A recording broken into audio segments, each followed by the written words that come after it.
Bombo Business News.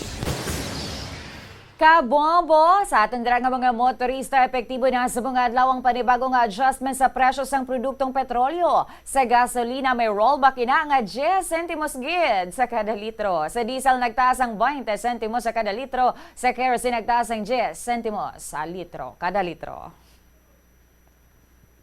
Foreign Exchange Update is brought to you by Quinbank Business Banking.